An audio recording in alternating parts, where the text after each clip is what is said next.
Iblis, the word Iblis is apparent from Ablasa, okay?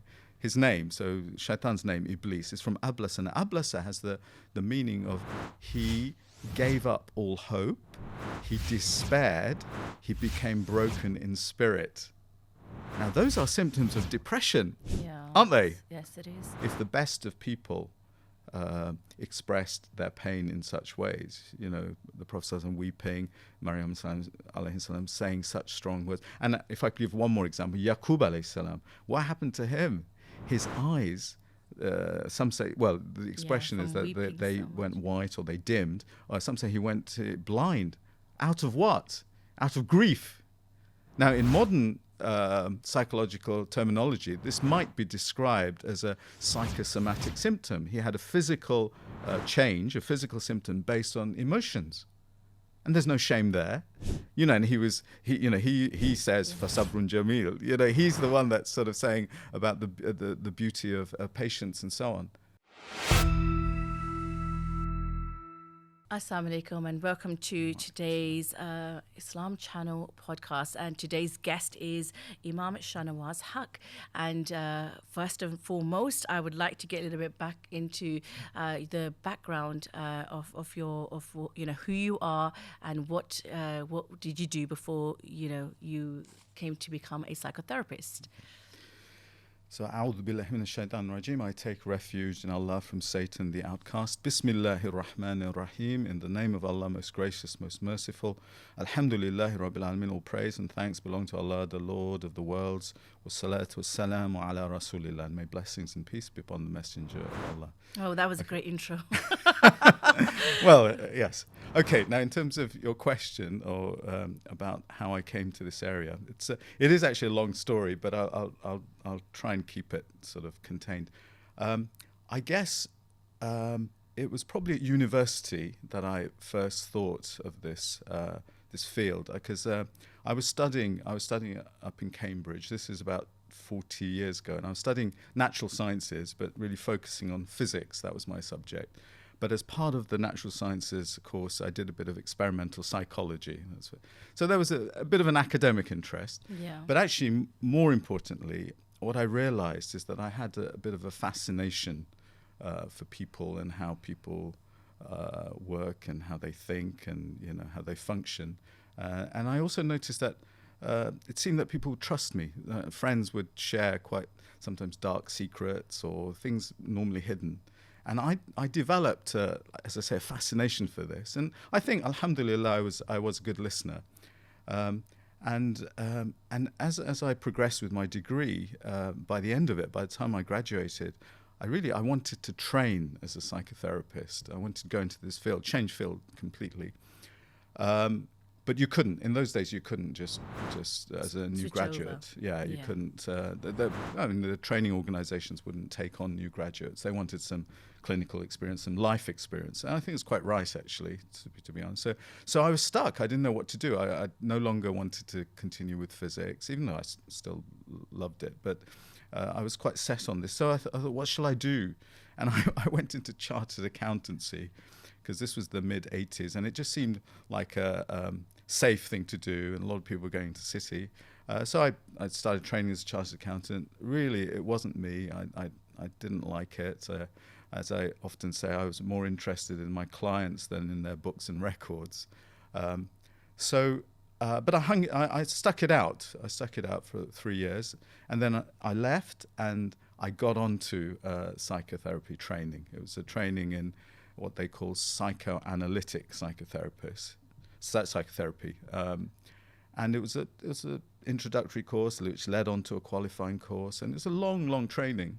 Yeah, I mean, the thing is, you could have just gone into counselling, or something, the way up, on the way up. But you actually had it in your mind to provide a service that will be trained in the high end of studies of the mind.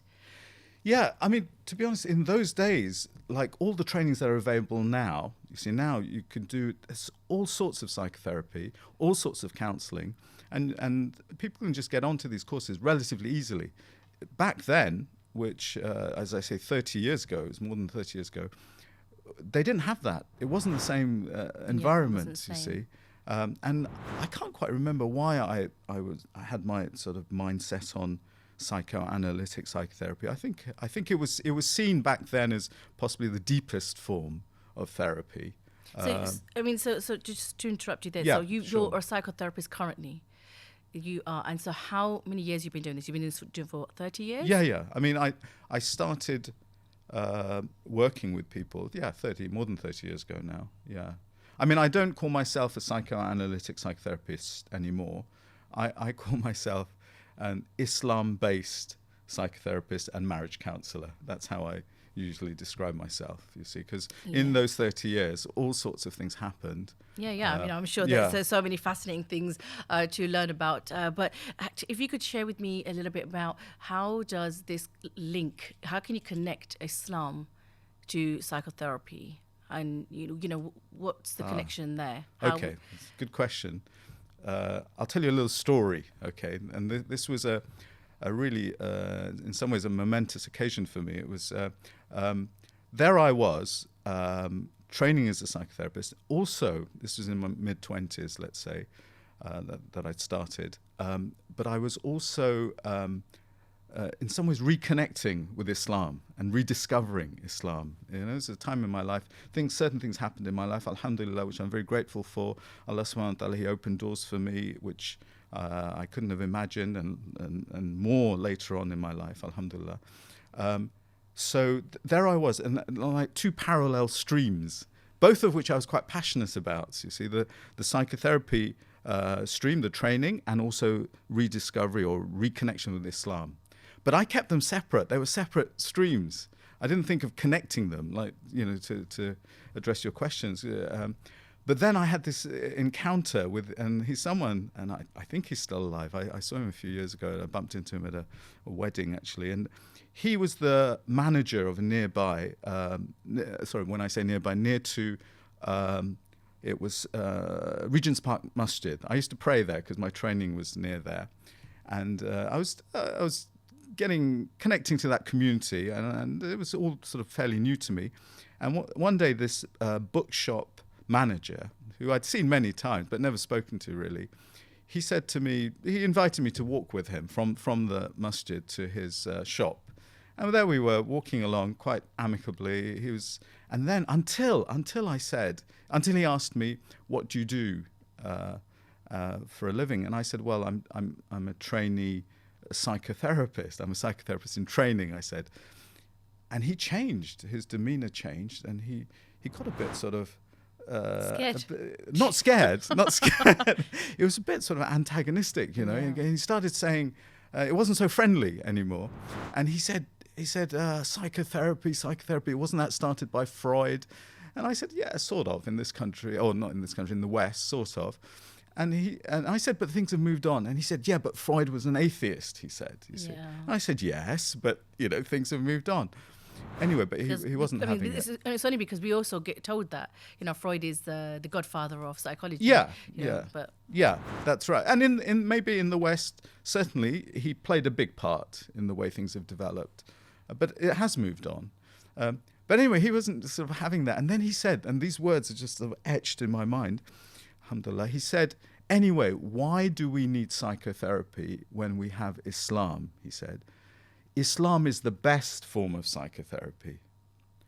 Now, when he said that, at the time, I thought, what's he talking about? That's like saying, why do we need medicine when we have Islam? Why do we need physics when we have Islam? What does he mean? But it planted some seeds in my mind, you see, because he seemed to be suggesting that Islam is a form of psychotherapy, yes? And I think he spoke the truth, actually. I mean, as I say, it planted some seeds. I started thinking about it. Could Islam itself be therapeutic or psychotherapeutic? And the discovery has been very much so, very much so. But it would take some time to explain why. or how, you know. No, I can. Yeah. I mean, it's obviously a very in-depth. It is a topic of in-depth, psychotherapy, psychology. But let's go a little bit more about the people. Sure. So, if people within the community or people that come across, and they show signs or they themselves recognize that there's some help they need in this area, what kind of suggestions you give that that they should look into initially? Obviously, each individual person is an individual case, and it could be very in depth. But generally speaking, I mean, it's such a good question, and in fact, I believe currently we don't have a situation in this country where we have adequate resources. That's what I believe, all right? And I'll explain this, you see, because let's say now, what happens if someone, say in a family, someone starts, say a young man or a young woman starts displaying certain symptoms, like maybe they're spending too much time not being able to get out of bed, let's say they're spending too much time depressed, or there's high levels of anxiety or worry or panic or whatever, or they're showing physical symptoms, like teenagers, I don't know, sort of wetting the bed, things of this nature. Now, how do we treat it? What do we do with this? Now, there's various, in my experience, people approach this in various ways. One way, and this is not adequate, is to ignore it. People think, just ignore it, avoid it, don't talk about it. Do you think that's culturally? Is that from culture, or is that certain communities or, societies that have this, it's specifically to kind of brush things under the carpet? It's partially cultural, but it's also, as human beings, we have quite a capacity to avoid truth and reality, you see. Yeah, that's true. So I think this applies more generally, that is one way. As long as people, the attitude is, as long as people don't know about it, let's hush this up, just confine it to the home, let's say. Which is, it's not adequate because people suffer. They suffering. Suffer. Yeah. So that, sorry, go on. Yeah, no, I was going to say that one, I agree with you. One, they suffer, but also, again, they don't know the connection between, so a lot of people that are practicing have this same thing, where, they're practicing their faith, but they also don't really ask for help because they think that it's like our help is, we're just being a Muslim is enough. But they don't really go out to seek any other additional help. Yeah. This is, and in fact, you've touched on something. Again, this is a big area, and I often speak about this. Is that there are some misunderstandings in the Muslim community about the nature of psychological and emotional problems. There is this sort of idea amongst some that that if you have faith, for instance, you won't experience depression. Now, I remember years ago, I attended a talk. It was by an imam at what was then my local masjid, and he said, or a guest imam, and he said something like, and this is, as I say, it's probably about 20 years ago or something, but so I don't remember the exact words, but he said something like, well, if you have strong iman, no, he put it stronger than that. He said something like, yes, if you experience depression, it means you don't have strong iman, he said. Something like this, yeah? And this is more widespread. I've come across this idea plenty of times. Now, I went up to him afterwards because I was a bit angry about what he said. And I said, okay, you go and tell that to some young woman who, through no fault of her own, was... and I was referring to actual examples, and this real life example, and it's so commonplace that it's not citing anyone in particular, but say a young woman who, through no fault of her own, was sexually abused in her own family, so she grows up feeling bad about herself, feeling maybe all sorts of, there's all sorts of possibilities, feeling dirty, feeling shame, suffering, feeling depressed, maybe having suicidal feelings, maybe wanting to harm herself because of what was done to her through no fault of her own, and she may have been a child at the time, so people can't blame a child. and she grows up with these feelings, and she's struggling with life, and you go and tell her that it's a weakness of iman. Yeah. And to be fair to him, he got it. He got the. But this sort of idea does exist in the community. There's, I mean, I do believe that iman does affect our, how we approach things psychologically, emotionally. I think there's connection. You know, I do believe increasing iman helps. Yeah. But in the same way that, you know, no one would say, like, for instance, if you had a nail or some foreign object stuck in your leg, no one would say, oh, you know, just have faith in Allah and just make dua. You know, they would say, take the nail out. Yeah. So it's a little bit like, you know, they're going back to the whole tie your camel thing.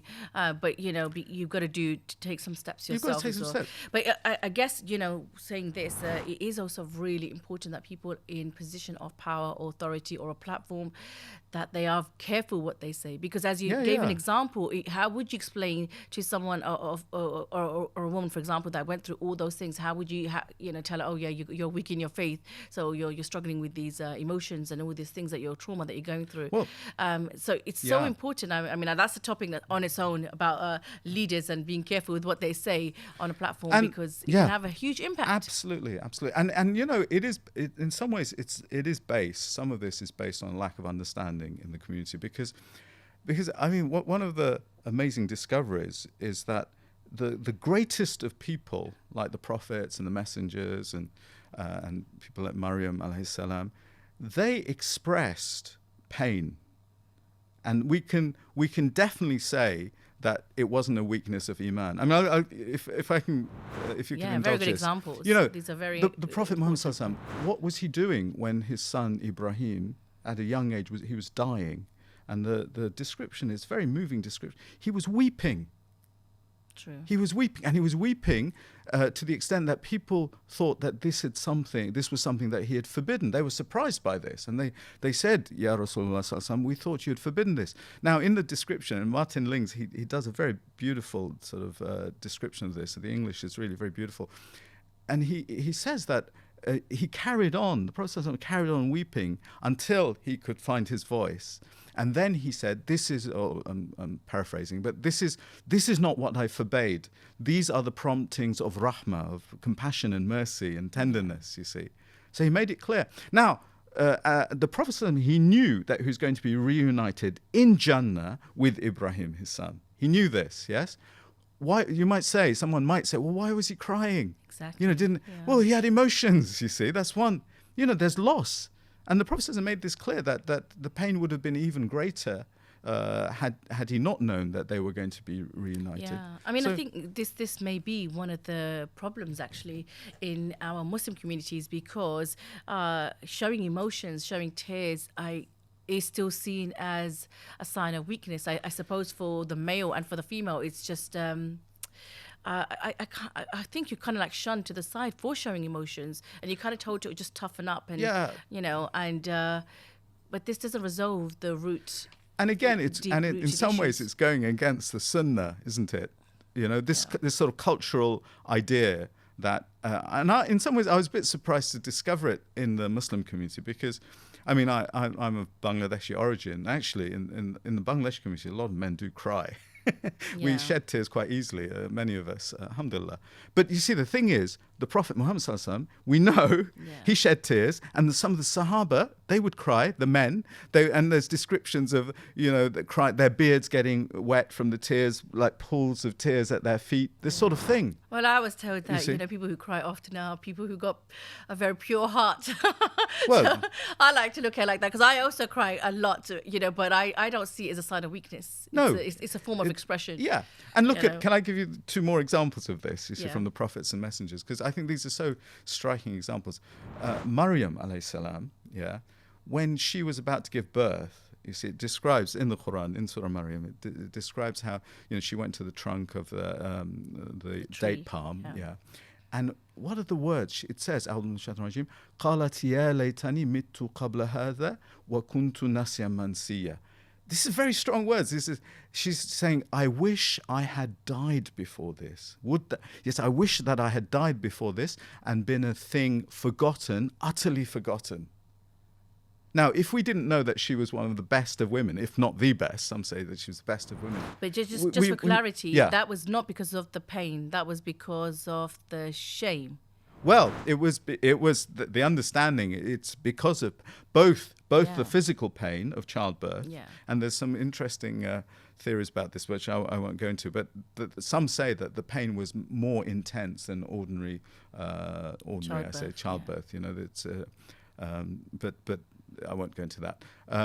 But there was the physical pain, but there was also, as you say, the pain of being suspected or misunderstood by her own community, despite being the most chaste of women, sort of, and being so pure, and yet she was suspected. You see.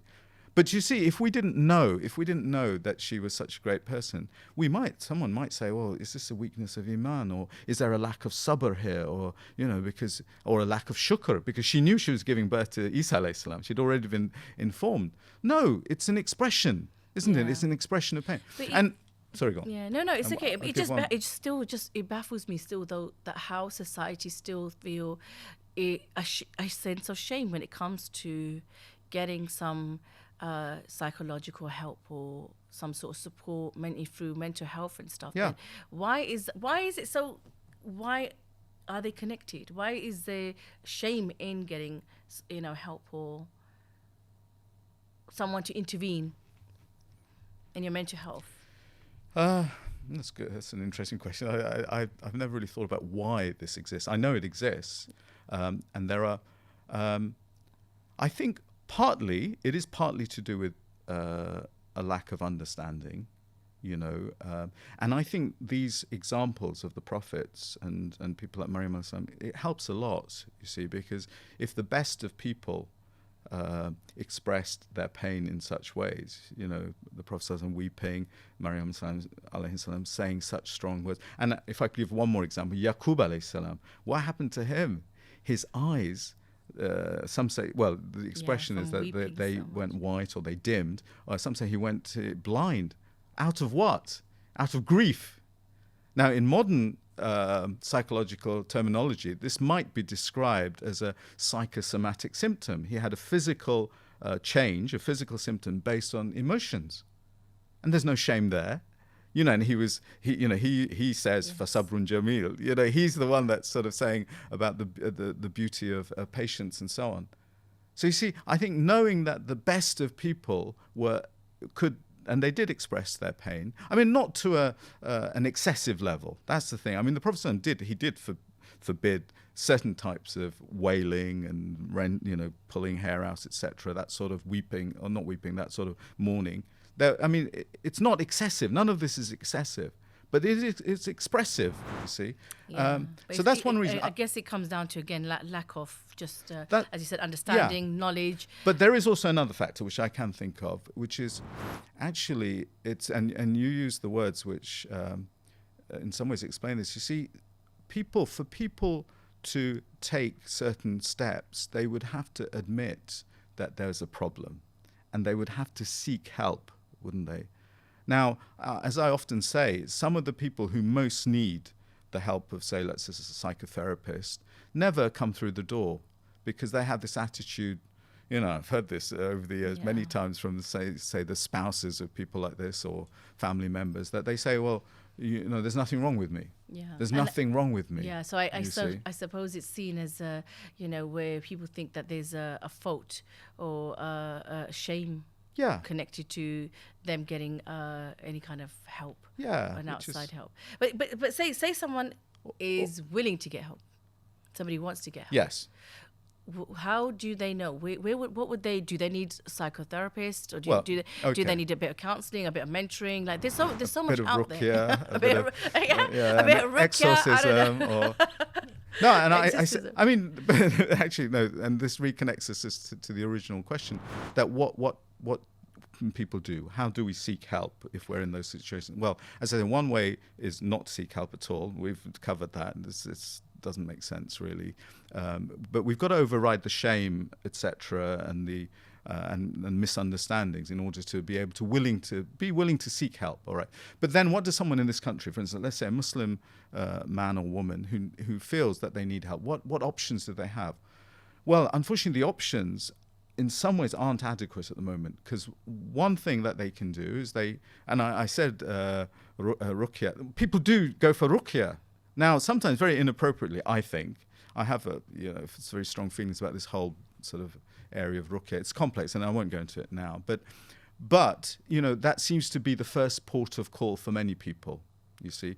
And I'll tell you one of the reasons, and it is problematic, is because it's much easier to blame things on the jinn or on sihr or whatever, yes, rather than take responsibility for what may be going on, yes, in your own family or whatever. It's much easier to do that. Yeah, blame it on the jinn, or blame it on, the mother-in-law doing sihr or whatever. Yeah, and not taking responsibility is a problematic thing. And interestingly, it is a shaitanic thing. Not taking responsibility, because that's shaitan. He didn't take responsibility for his actions. Yeah. Anyway, but okay, that's one. The other option is to seek medical help. Go to the NHS.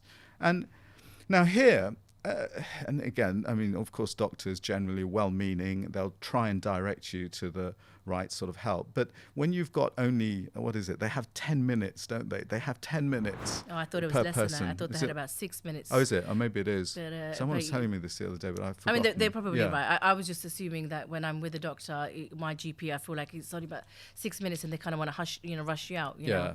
But you see, in that time, how can they? With the resources, how can they give time to really hear and understand what this person might need? So they have to resort, and as I say, they may be well-meaning, but it may be problematic. They have to resort to either, say, if someone's clearly displaying some depression, or they'll give antidepressants. If someone's sort of got anxiety, they'll give them tranquilizers, whatever. Or they will, oh, sorry, I mustn't touch that. They will direct people. They'll refer them on to psychologists or psychiatrists. Yeah. Now, as I say, I think it is a well-meaning system. I mean, it is a bit of a journey, really, for someone who wants to get help themselves. It would take a while because, again, as you mentioned, if they went through the route of GP, then you get. I think the first thing that they offer you, apart from medication, is CBT. Right. I think that's the first 10 free sessions. Yeah, if they think of therapy, yeah. And then I think it goes on from there. Yeah. If there's, I think, if there's more needed, I don't really know. But that's a common thing I know, generally speaking. But if that doesn't work, some people just give up there, and CBT doesn't always work for everyone. No. It's not just CBT in general. Just because maybe even if they went to a counsellor. It's like a fitness instructor. If you went to, you wanted to go to the gym because you want to work out, you want to get your body physically strong, and that gym or that trainer isn't great. You wouldn't give up on gym. You would you'd find another trainer. Right. Yes. If anything, you'd find another gym, but you wouldn't give up on your actual training. No. But when it comes to counselling or mental health, I find that a lot of people are like, oh, but this person wasn't very good, and so I stopped. Yes. But you went into this because you needed something. You recognized you needed something, but they didn't find the right person. Yes. And that's one of the other issues I feel, again, is in the Muslim community. We don't have enough counselors, and we don't have enough psychotherapists, or in this field. It's coaching, mentors, or very much on a surface, but there's some deep, dark stuff that people need to talk about. Yes. And that needs time. And not just time. I think an experienced person, but I think everyone is also looking for a quick fix. Yeah. How do you find that when people come to you? Obviously, you've had many clients over the years. Have they wanted to, come there to tell you the problems and want an answer and be kind of want it to be resolved? How did you deal with that? Because you would know better that these things take time. Well, I make that quite clear. If someone, I mean, not that many people that I work with sort of necessarily want a quick fix. I mean, people do, but actually the people who want quick fixes are less likely to come to me than to go to their GP. You see, they'll go to their GP, or they'll want the medication. People want medication sometimes. They don't want to have to go through a sort of painstaking process, or it's easier. It's also easier to numb the pain. Yeah. And some people choose that route. So, but that's not not necessarily the way, is it? Because actually, I think Islamically, again, based on the hadith, that it's the actions that Allah loves the most are the consistent ones, even if small, you see. This is something to keep in mind. And the form of therapy that I was trained in, although I have moved away from it quite a bit, it has that sort of ethos. It is, psychoanalytic psychotherapy is definitely not a quick fix. It's not seen as a quick fix. But that must be really hard. Because especially in the times that we're living in. We're living in an instant world now. Everything's instant. Yeah. Everything's really quick. Yeah. So firstly, it's difficult enough to deal with the pain of people wanting to talk about things, owning up, and then taking accountability, and then wanting to end the feeling of the pain or the trauma or resolve the issue. It takes time for people to sometimes to reflect and recognize. Yeah. So that must happen even more so now. Yeah. Well, and in fact, things like psychoanalysis now are not very popular at all, you see, for instance, because it's not a quick fix. These things have died out. Psychoanalytic psychotherapy is not, a lot of the counseling trainings, psychotherapy trainings are relatively quick. Now, I'm not knocking them, though, by the way. I should say this because there is a place for things like CBT. People can benefit from this. Yeah. But whether everyone can benefit or whether the benefits will be long-lasting, that's another matter. But the good thing is that there is a variety of things that you can try and stuff. And people, I sometimes see people who've been, have sought therapy from a number of different people or organizations and so on, and somehow it ended up with me. That does happen as well.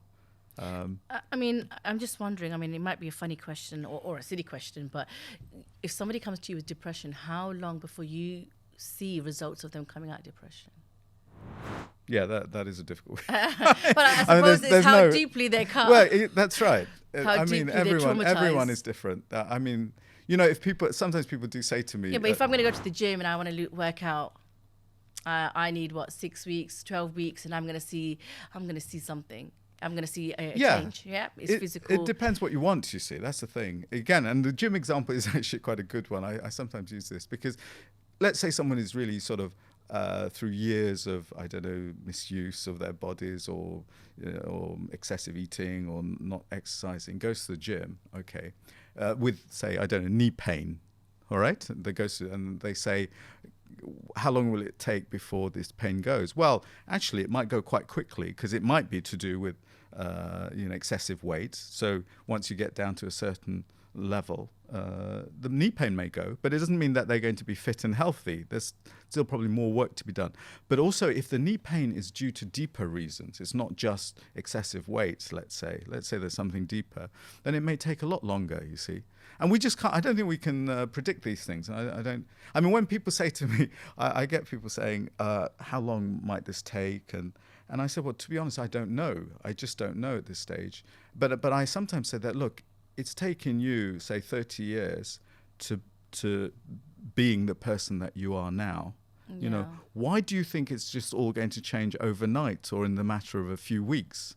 How is that realistic? It's taken a long time to get to where you are. Yeah, that's true. So, and that helps, I think. But then what is depression? Let's just start there first, because everybody says that word very loosely. Oh, I'm depressed. Yeah. Oh, how are you today? Oh, I feel really depressed today.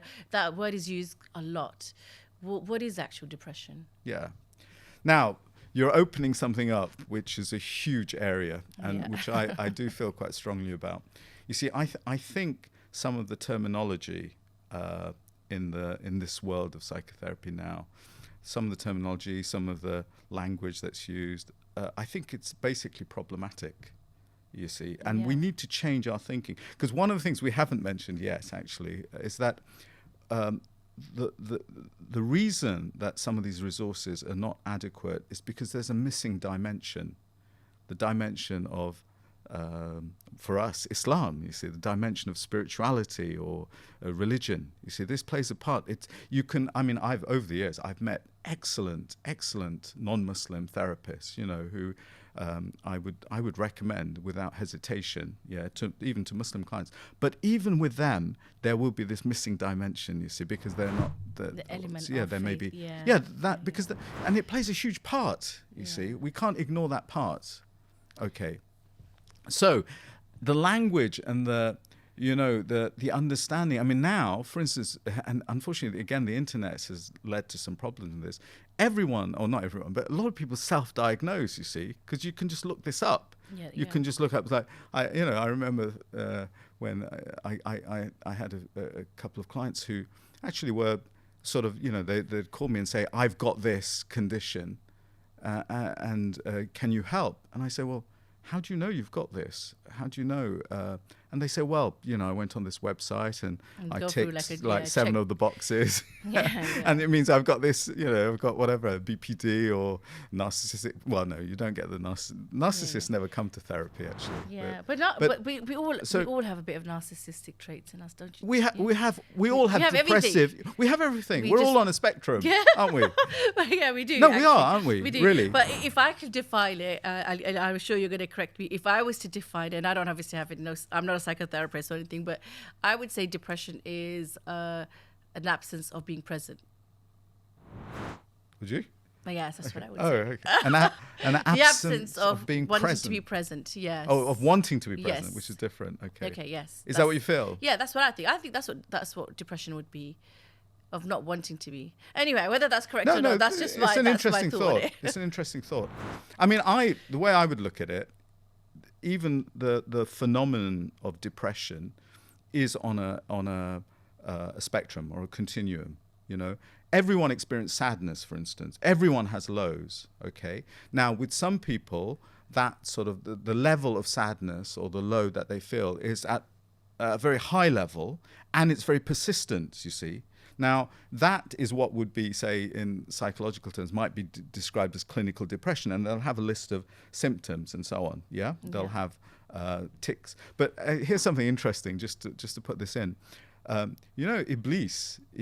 The word Iblis is apparently from Ablasa. Okay, his name. So Shaitan's name, Iblis, is from Ablasa, and Ablasa has the meaning of he gave up all hope, he despaired. He became broken in spirit. Now, those are symptoms of depression, aren't they? Yes, it is. Yeah, very much so, you see. So there, in his name, there's depression in modern terms. It's very interesting, this. And this is a whole he needed therapy. Other area. Basically. He needed some therapy. But anyhow, okay, so... he's too narcissistic to go and seek therapy. He didn't take accountability. And, okay, so... Yeah. No, but that's a valid point, actually. Yeah. He doesn't, does he?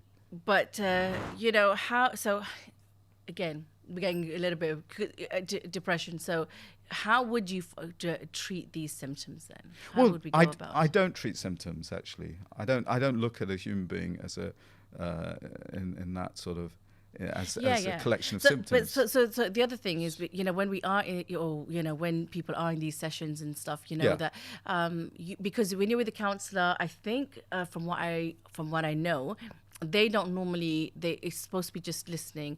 I'm not sure with psychotherapy. No. Are you supposed to speak? Are you supposed to tell them? Yeah. You know? Are you just listening to them? Do you sometimes feel like telling them just be quiet or just go and do this?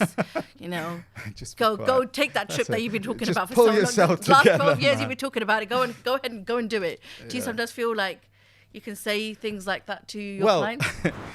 Because I've left. Say, for instance, I was under the umbrella of the British Psychoanalytic Council when I was working as a psychoanalytic psychotherapist. But I've left all that. I had to let go of my membership of the organisation that I trained in. Why would you do that? It's such a big thing. What? It's such a big thing. No, but I couldn't do it sort of ethically or morally or honestly because I don't work like that anymore. I've moved away, you see. I've moved away from... I can't really describe myself as a psychoanalytic psychotherapist because I don't work like that. And so I don't have the rules, let's say. I mean, like some of these, or even some of the principles, like this principle of no one just listens. They shouldn't. I mean, really, they people would talk about active listening. But there is this quite a strong thing I've discovered that, counsellors feel they shouldn't give advice. That's almost like a sort of fundamental rule in the world of counselling.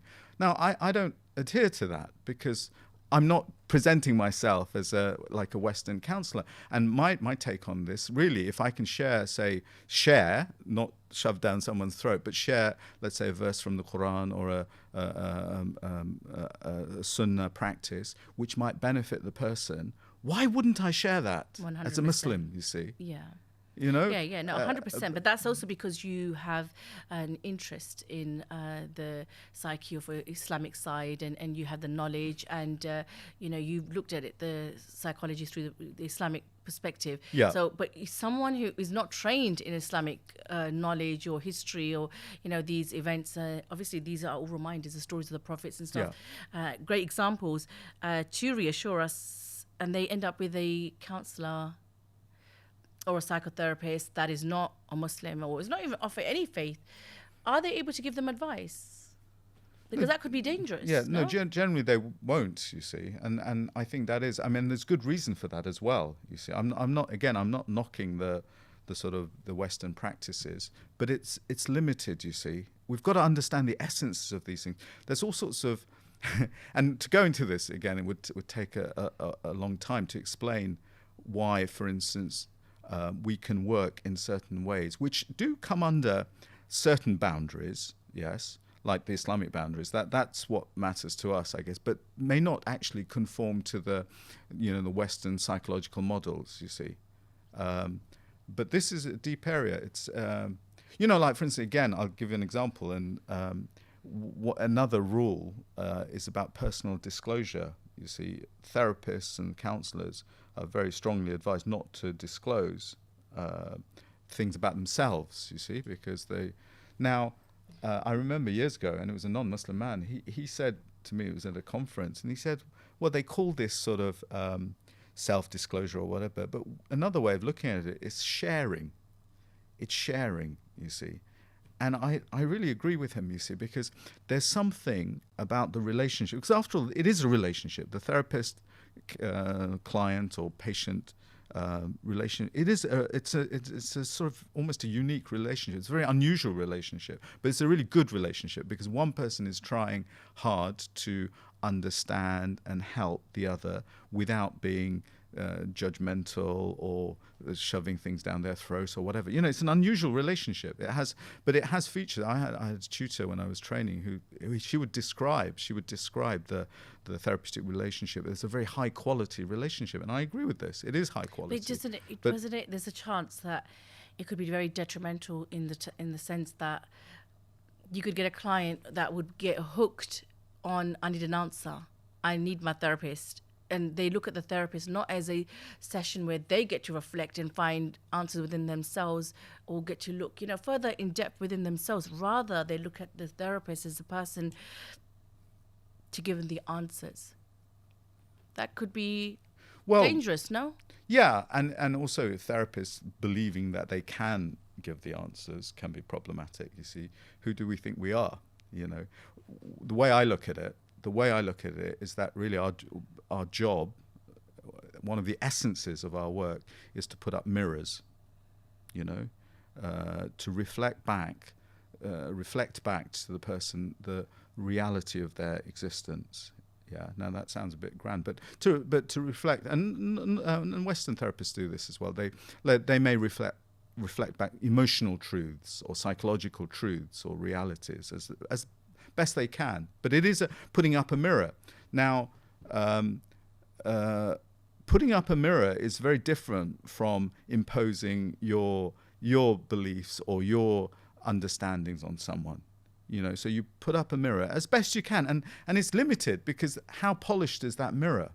This is why I very much believe in working. I mean, when I was training, I had to have therapy myself 3 times a week, lying on a couch, with the psychoanalyst behind me. Oh gosh, why behind you? That's very because that was creepy. That was the sort of more creepy.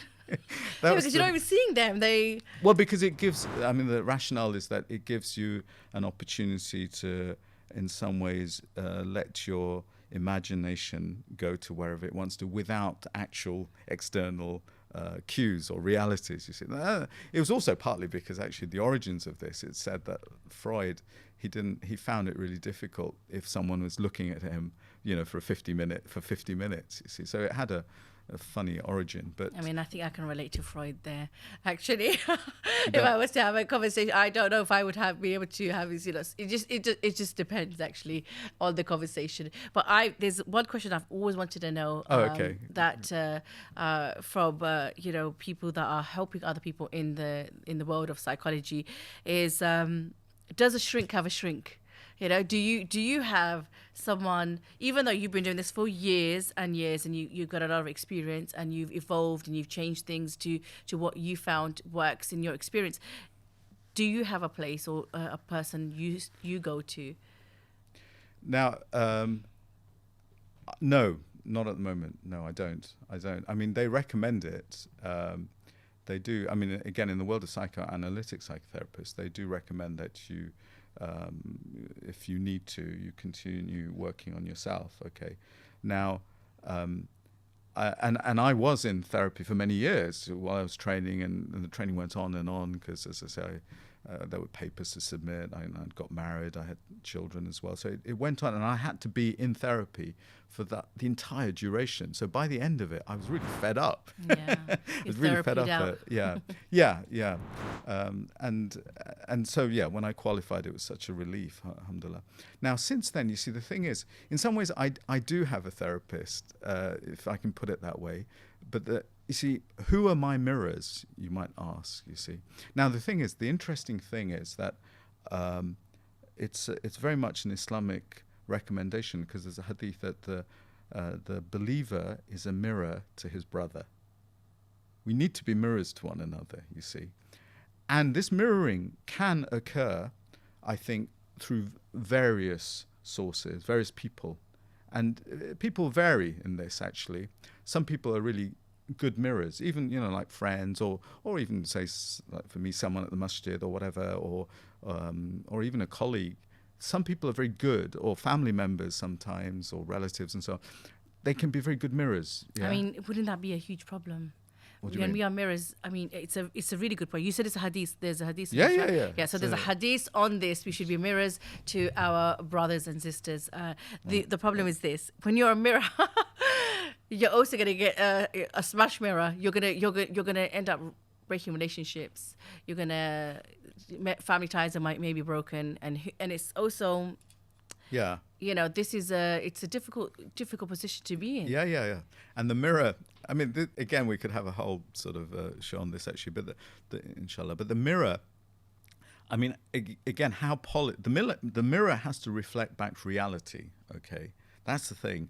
Now, you can only do that to the extent, they say, the extent of having resolved your own difficulties. Because if there are areas of yourself, which are unresolved, or where there are problems, you're not going to be able to reflect back accurately in those moments. You'll give some sort of distorted version, of.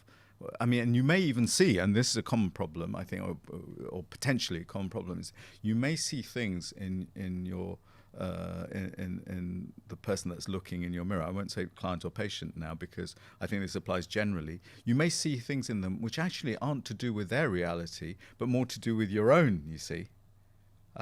So you've got to know yourself. And knowing oneself is very much an Islamic recommendation. I'm glad you said that about knowing yourself, because this is one of the questions I have actually got down here for you, because knowing yourself would come back down to the whole self-care, self-love thing. Because how else do you know yourself? So what is this self-care, self-love movement? Because... I don't know. What is this? What do you mean? For me, that's what I understand it as. Self-love, self-care, self-love is knowing yourself. That's what I think it is. But what do you think? What are these? I mean, because self-care, I guess that's fairly clear, isn't it? We do need to care for ourselves. I mean, it's important. It's important to. What do you mean by self-love, though? Because we get told this often, all the time. You've got to take care of yourself. You've got to love yourself, and people see that as I feel that is more on the surface. People take it the wrong way. When I mean, what it means to me is completely different. It's more sitting with yourself. it's sitting with yourself and dealing with your thoughts and your feelings and going over them. But I have seen that people, well, especially women, because that's what I'm working with, that that means to them is on the outer, more on the surface, like, oh, go to the spa, go get go get a massage, go get a treatment, or get your hair done, it's nothing on a deeper level. Right. The self-love is like about pampering yourself. Yeah. Or go out with a friend, go grab a coffee, go out for dinner, go on holiday, and that isn't really that's great that we need that kind of pampering. We do need all of those things as well, but for me it means something different. Yeah. So I want to see, how do you see that? What do you see that? I mean, you see, I'm a great believer in the importance of connecting to truth and reality. Okay, this is how in fact, I mean, the way I summarize in some ways how I work, it's based on this truth and reality, and it goes something like this, that in terms of health and what we might call illness, that I say that balanced connection and attachment to truth and reality is healthy, and sustained movements away from them eventually cause problems. Okay, and therapy becomes a sort of a reconnection or re-establishing balance and reconnection to truth and reality. It's therapeutic. Now, I mean, it sounds a bit deep.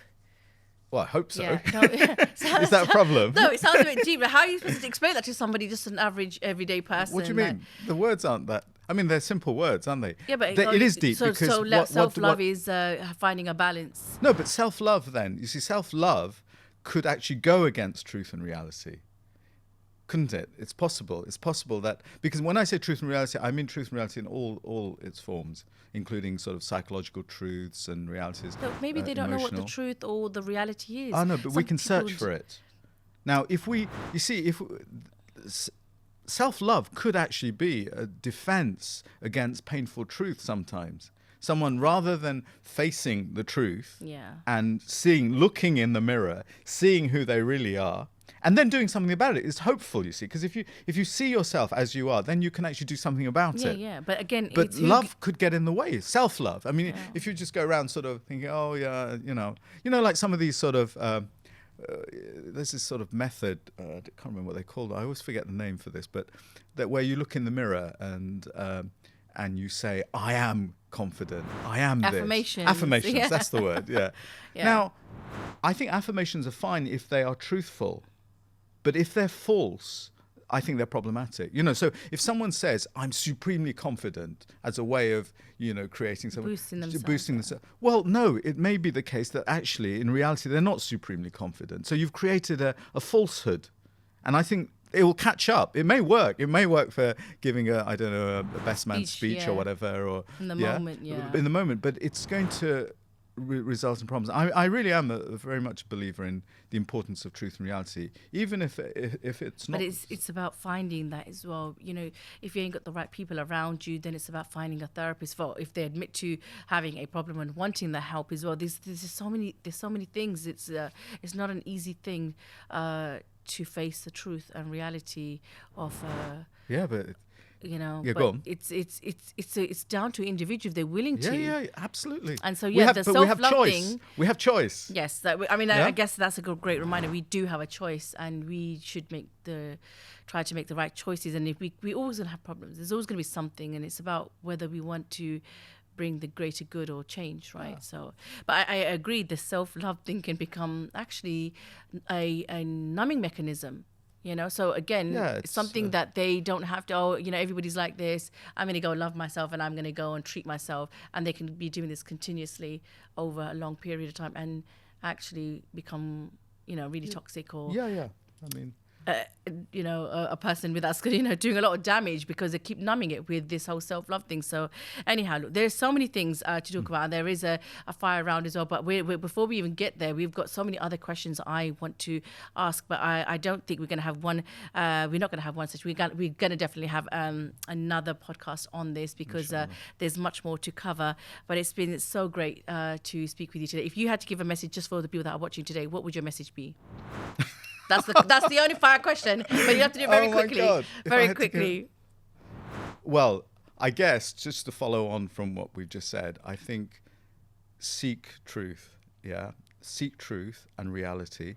With that, and don't forget that Allah subhanahu wa ta'ala, He is al-Haqq. You see, He is the absolute truth or the ultimate reality.